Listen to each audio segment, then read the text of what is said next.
Although more of my time was taken up by television and video games, reading still became a large part of my life early on, even if it was only through school assignments. In elementary school, we were assigned to read for at least 30 minutes a day, with our own books or with books from the library.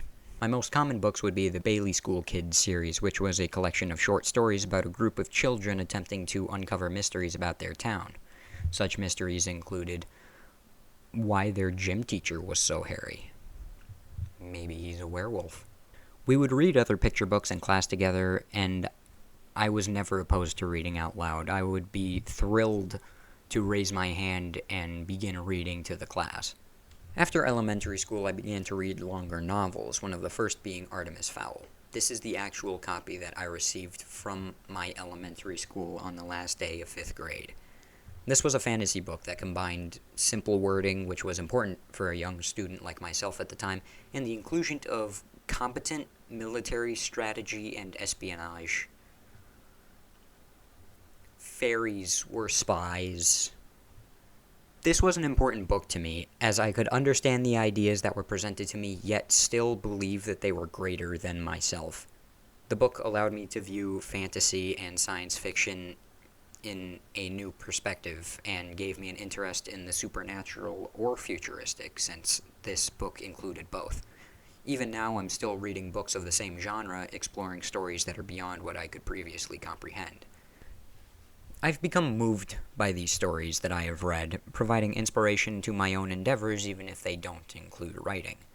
I fully plan on reading more as the years move on, and I'm currently reading Dune, which is a science fiction story that takes place thousands of years from now. The book has been acclaimed by the world since its publication, showing that I'm not the only person who believes in this book's power. To read is to explore endless worlds and ideas, specifically different or similar to our own. Books are integral to my life, and I would not change that for anything.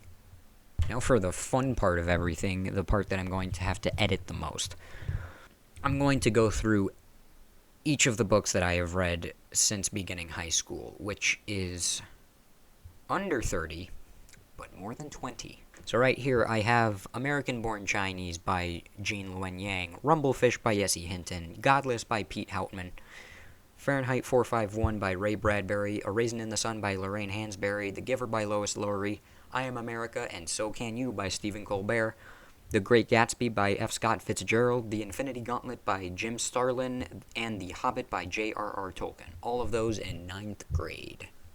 Moving on to 10th grade, we have The Fellowship of the Ring by J.R.R. Tolkien, V for Vendetta by Alan Moore, The Time Machine by H.G. Wells, The Hitchhiker's Guide to the Galaxy by Douglas Adams, The Two Towers by J.R.R. Tolkien again, The Restaurant at the End of the Universe by Douglas Adams again, Life, the Universe, and Everything by Douglas Adams again, So Long and Thanks for All the Fish by Douglas Adams again, Gilgamesh by Stephen Mitchell. That one's actually just a translation by Stephen Mitchell. Gilgamesh is actually very old, and I don't remember what language it was originally in.